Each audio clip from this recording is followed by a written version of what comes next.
Assalamualaikum warahmatullahi wabarakatuh. Ibu-ibu sekalian, kita lanjutkan. Kalau misalnya dokternya mengatakan ibu harus disesar karena plasenta previa.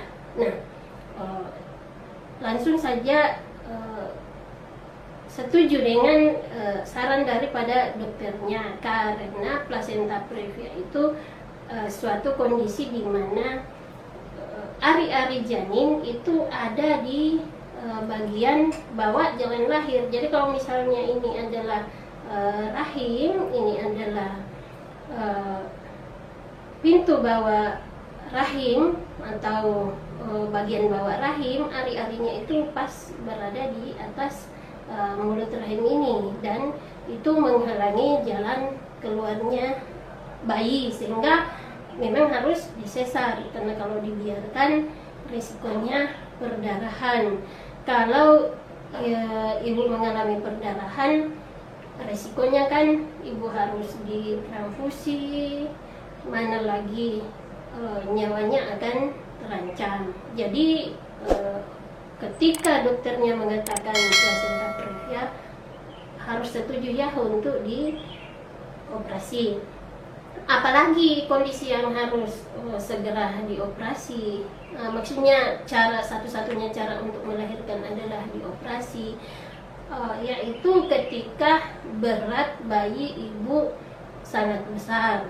Misalnya kita pakai standar itu di atas 4 kilo ya, untuk kita orang Asia 4 kilo ke atas itu sudah besar. Dikhawatirkan ketika berusaha melahirkan normal itu akan terjadi robekan pada rahim atau robekan pada jalan lahir, dan itu bikin ribet lagi. Kalau terjadi misalnya robekan rahim, itu akan menyebabkan perdarahan yang hebat, nyawanya ibu terancam. Kondisi yang biasanya juga langsung dioperasi itu adalah hamil pertama, tapi bagian terbawah janin itu pantatnya atau kakinya, jadi letak sungsang istilahnya. Karena hamil pertama dengan letak sungsang, dikhawatirkan pembukaan jalan lahir itu tidak bisa sempurna, karena yang berada di bawah bokongnya atau kakinya bayi, kemampuan untuk membuka jalan lahir itu tidak bagus. Beda kalau yang berada di bawah kepala. Kepala itu kan bagian paling besar pada janin, jadi jalan lahir itu betul-betul bisa terbuka secara lengkap, sehingga semua bagian badannya bayi bisa lewat. Kalau kakinya yang ada di bawah duluan atau bokongnya, bisa jadi badan, kaki, dan tangan lahir, tapi kepalanya tertinggal di dalam. Itu untuk hamil pertama dengan bagian terbawah itu bokong. Itu biasanya juga diselesaikan dengan dioperasi.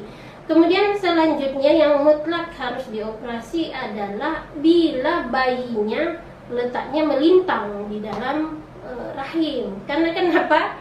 Kalau dipaksa melahirkan normal, itu bisa terjadi juga robekan rahim, mana bayinya juga tidak akan bisa lahir, karena bukan kepala yang dibawa, tapi bisa jadi punggungnya. Tidak mungkin bayi dilahirkan dengan cara yang terlipat kan. Nah, bahaya buat ibu, bahaya buat bayi. Jadi keluarga itu harus bisa terbuka pemikirannya ketika dokter menyampaikan sesuatu, dan tidak usah negatif thinking. Insya Allah yang diambil oleh dokter itu adalah cara yang terbaik. Kemudian selanjutnya yang harus disesar, justru harus cepatnya disesar, itu adalah yang plasentanya lepas. Istilahnya biasa itu solusio plasenta. Karena kenapa? kalau plasenta lepas di dalam, itu ibunya akan mengalami nyeri perut yang hebat, kemudian tegang perutnya, dan kalau dibiarkan lama-lama bayinya bisa meninggal. Ibu juga bisa terancam nyawanya, tapi yang paling bermasalah itu bayinya. Jadi untuk menyelamatkan bayi dan ibu, ya harusnya disesar secepatnya. Selanjutnya itu adalah yang harus disesar juga adalah yang bagian terdepan bayinya, bagian yang terbawa adalah muka. Jadi mukanya ini yang muncul di jalan lahir. Jadi ketika diraba oleh dokter atau bidan, yang teraba itu mukanya, hidungnya, matanya, mulutnya, dan terutama jika dagunya bayi itu berada di bagian belakang. Kalau dagunya berada di depan, insya Allah bisa lahir. Tapi kalau dagunya di belakang, dia akan begini caranya lahir. Nanti patah lehernya bayinya. Jadi pokoknya langsung saja setuju jika dokternya menyarankan untuk operasi. Kemudian selanjutnya adalah apabila bayinya itu kembar. Apabila bayinya kembar, tapi yang anak pertama bokong duluan dibawa, kemudian anak kedua kepala. Jadi nanti istilahnya bisa baku kunci.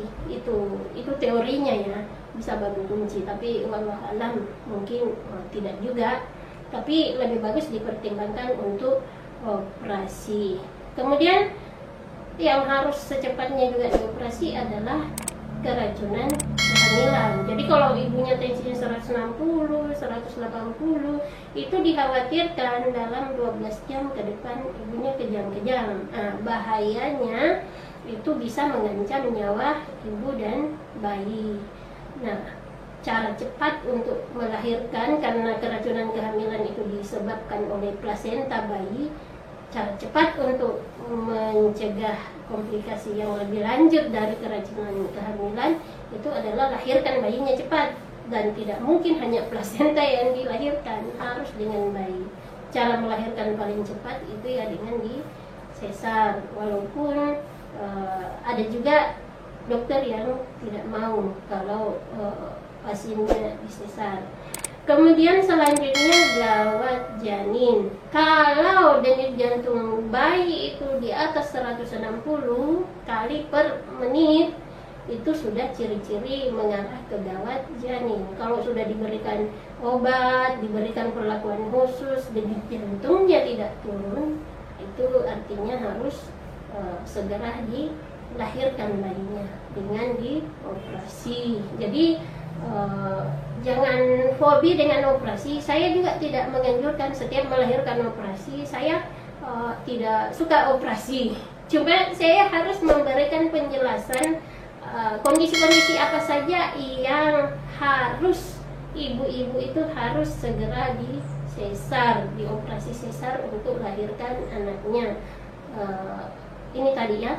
Kemudian selanjutnya kalau sudah disuruh mengedan sama dokter sama bidan itu beberapa jam tidak lahir-lahir bayinya, bagusnya itu dioperasi juga. Teorinya kalau hamil pertama sudah 2 jam disuruh mengedan bayinya tidak lahir, bagusnya dioperasi saja. Itu karena bisa jadi terjadi komplikasi pada ibu maupun pada bayi.